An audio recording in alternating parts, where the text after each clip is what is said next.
What's up mga idol? Ito na ang ating update para sa inyo sa Honda CBR 650R 2024 new model.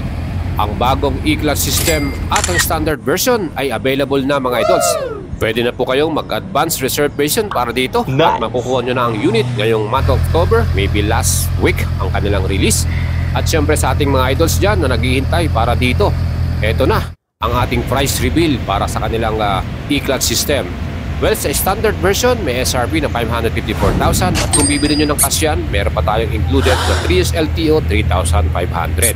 Ang color po na available para sa ating CBR 650R standard version, pwede kang pumili sa Grand Prix Red color or red, yung kanilang race color, at matte gunpowder black metallic, all black naman ito, na may touch ng red decals. So mga idol, ang top features ng ating CBR standard, meron tong equipped na sleeper clutch, dual channel ABS, Honda selectable torque control, Honda road sync, yung kanilang phone connection, full color TFT display na rin to, at syempre meron tong ESS emergency stop signal.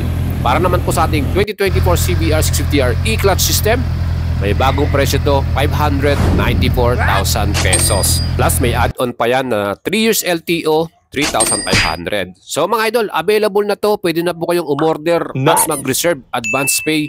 So yung allocated unit ay magiging para sa inyo. Guaranteed yan mga idol. Kaya ano pang hinihintay nyo? Mag-PM na kayo, mag-send message sa ating Facebook page, Boyet Salabarria, and we will assist and help you. Yan po yung ating advocacy na makatulong sa mga subscriber at follower natin na makakuha ng kanilang dream big buys. Kahit po nasa abroad kayo, kung kayo po'y bibili via cash payment, pwede rin yan, papadeliver natin sa bahay ninyo. And ang color na available para sa E-Clutch system, isang color lang, Grand Prix Red color. So yan mga idol, papakita natin sa inyo yung E-Clutch nitong system ng Honda. So makakapansin nyo, naka-neutral po tayo, no? So ang E-Clutch po, pag naka-E-Clutch tayo na system, naka-enable na kagad yan. Yan po yung pinaka-standard. So meaning, pagka in-start natin po ngayon, yan. So, pag naka-start na yan, and nag-primera po tayo. Primera tayo. Actually, ito, mamamatay ito pagka tayo ay pag tayo naka-side stand. Kasi meron yung side stand cut-off switch. Kung kailangan, tanggalin natin yung side stand natin. Ayan, ngayon, pwede natin ng ayan, primera. Mapapansin nyo, hindi ako naka-clutch siya, pero hindi na mamatay siya. So meaning, naka-semi-automatic ka tayo. So pwede na natin palitan din yan. O, diba? Segunda. O, neutral tayo. Segunda. Ayan, nag-yellow siya kasi ibig sabihin, wala tayo sa tamang RPM. So hindi pa natin namimit yung RPM na yon. Pwede tayo mag-tercera, kwarta, quinta, hanggang 6th. Yun po yung mga dyan. Yan po. Yan, nakikita nyo nagbe-blur siya na color yellow, meaning wala tayo sa tamang RPM natin.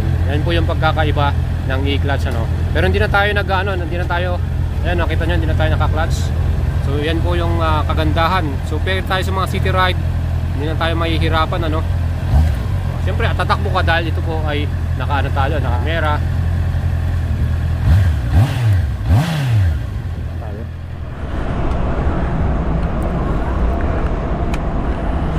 Alright, ang ganda, di ba? Oh, di ba? Solid, no? At isa sa pinakamalaking binago nga nila dito sa bagong model, itong full color TFT display. Meron na rin tayong bagong Honda smartphone connection. Ang tawag nila dyan, Honda Road Sync. So may kukonekta natin yung ating music, messaging, at navigation. Yan po mga idol.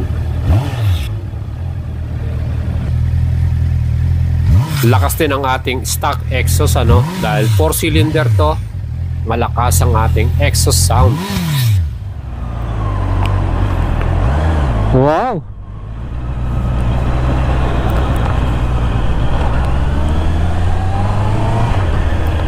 Wow! Semi-automatic na mga idol. Wow! Woohoo!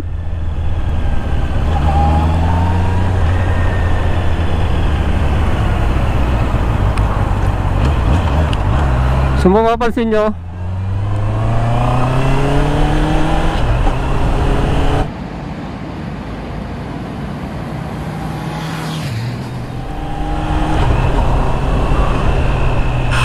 automatically nagsi-shifting na siya, and pedal ka lang ng pedal dito.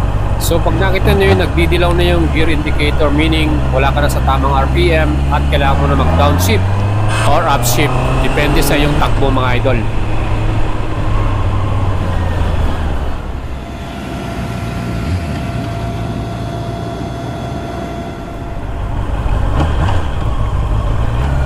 Suabe mga idol, ang sarap ng iliko. Ayan, sa mga cornering yung handling niya, suwabing suwabe, no?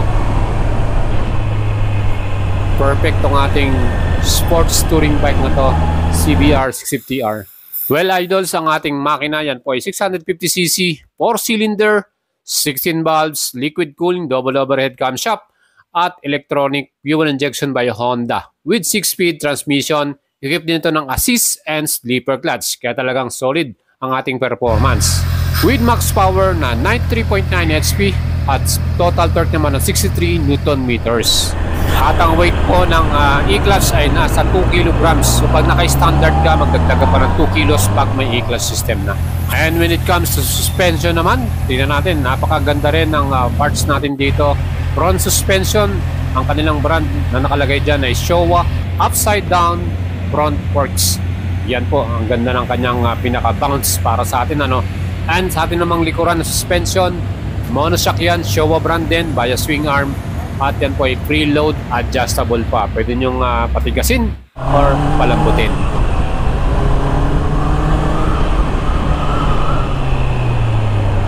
Alright, grabe ang sarap niyang gamitin mga idol.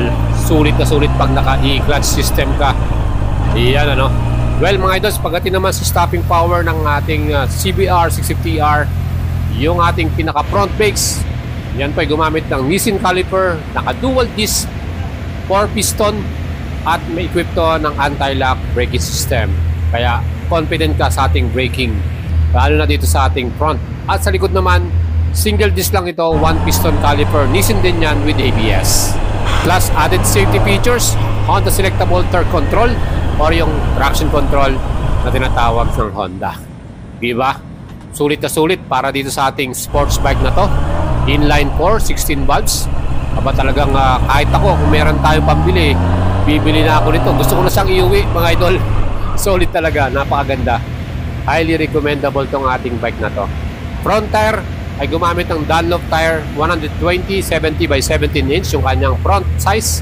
Sa likod naman, ang sukat 180/55 by 17 inch. Parehong tubeless yan. And mga idols, isang impression ko rito yung pagliko. Suwabing-suwabe. Talagang ang ganda ng handling niya. Para talagang perfect. At syempre yung bagong e-clutch ay nakakabilib talaga mga idol. Auto shifting na. Automatic. Yung upuan ng CBR 650R, may seat height yan na 810mm. At pwede rin kayong bumili ng sports seat cowl na yan, parang cover. Mabibili mo yan as accessories pangdagdag sa pamporma nitong ating CBR 650R. Ang total wet weight naman ng CBR ay 211 kg. Kung naka-e-clutch ka, plus 2 kg pa yan, magiging 213 kg. Para naman sa fuel tank capacity, ang gas volume nito 15.4 liters. At ang ating naman consumption 20.4 km per liter.